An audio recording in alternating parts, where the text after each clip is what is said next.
ina ndaro zisina evidence vakomana Honai pari kumhanywa pajoza pakaipa pari kumhanywa Honai zviri kuitika vakomana naka aiwa ina ndaro zisina evidence tarisa ijoza ndozvokusangana nevana vefu every day baba every day.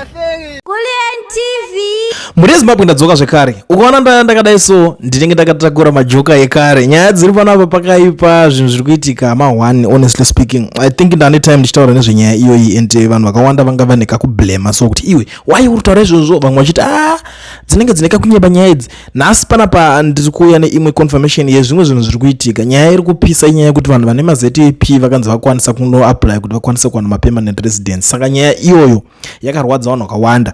Some of the people ndo vamune mchona vanenge vakuzomhanya because ivo chiranga kumhanyira nje munhu anenge ane permit ka avadi vanenge a lot of Zimbabweans they think kuti okay kana munhu ane permit nasina tikangofanana we are just the same. Ndo nyaya hombe inenge chinyanya kunetsa but no guys musiyano utoripo muhombe. Saka vanhu vane ma permits ndobva varangarirwa zvakanzi ayo hondo yakabvira kare chingurwiwa chingonzi iwe zvizodai so zvazorenewiwa zvazodai so zvakawanda zvaitaurika but good news dzazongobuda kuti vanhu vane maZTP vanononekerekena. But today pane imwe nyaya nyowani iri kunetsa panapa nekuti vari kuudzwa kuti zvamuri kutaura izvozvi zvanditi SA government iri kunzi muri kuda kutamba neupenyu hwevanhu, muri kukonzeresa confusion, muri kuda kutamba neupenyu. Ndo nyaya iri panapa. Nyaya yacho yakamira yakadai so iri kubuda.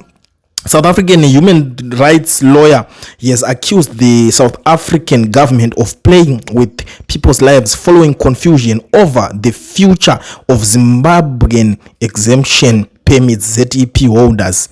This comes after South Africa's Department of Home Affairs dismissed reports that permits holders could apply for permanent residence, insisting they must remain on their current permits valid until May 2027.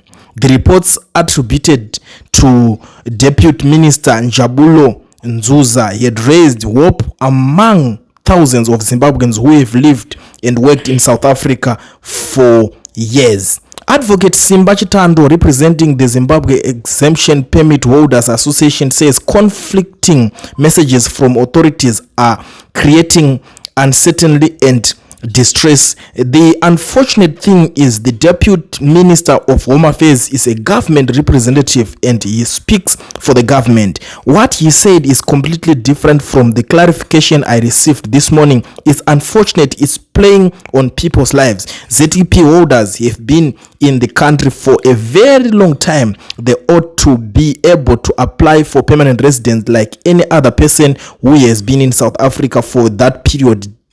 Denying them that right is unfortunate and, in our view, illegal. My view is that they should get permanent residence straight away because they've been in the country for more than 5 years legally, and that is not in dispute. It is clear Home Affairs does not know what is doing, in my view. Chitando urges that long-term permits holders deserve a clear pathway to permanent residents, warning that the lack of policy clarity is affecting livelihoods and stability. However, the Department of Home Affairs maintains there has been no policy shift and all permit holders must continue to comply with existing immigration conditions. Ndo mamirira akaita nyaya yacho vanombobuda voti takuda kumbokupai vobuda vozoti aiwa chimbomirai makadaro tichazozviona pamberi apa chimboramba muri pamaZTP ipapo. Ndo confusion yacho inenge iripo. But the good thing is that kana nyaya yatotaurika kana watotaura uchiti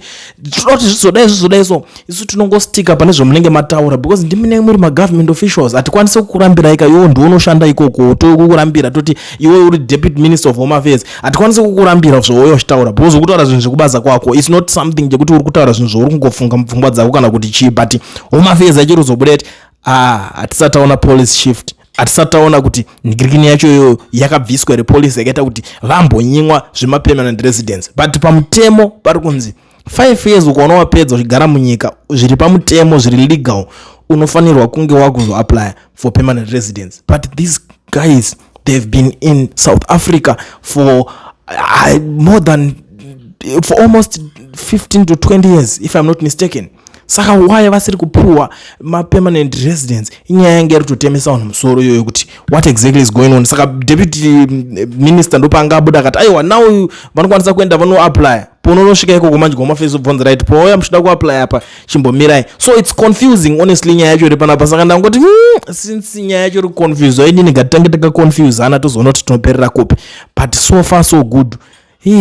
Kumhanywa kuchiri kumhanywa, vanhu vari kumhanya neupenyu hwavo zvakaomarara nekuti unongoziva zvinongoitika kuti unongonzi muri kuita sei kwamakwere machinchi zaizai go back to your zaizai stupid what country zvinenge zvichingotaura zvakawandisa. But thank goodness ndo nyaya yacho muri yeZimbabwe tangoti tingosangana nayo tichingoonesana nyaya iri panapa. Kana pachinge parabudikira imwe nyaya munondoda ndichidzoka. Kulian TV team asi vanhu vachishamsika. Kulian TV haichadzika, saka subscribe wozolaika nechawana zvisapana chichazosha. Everybody say Kulian yeah. Information is brilliant yeah. Everybody say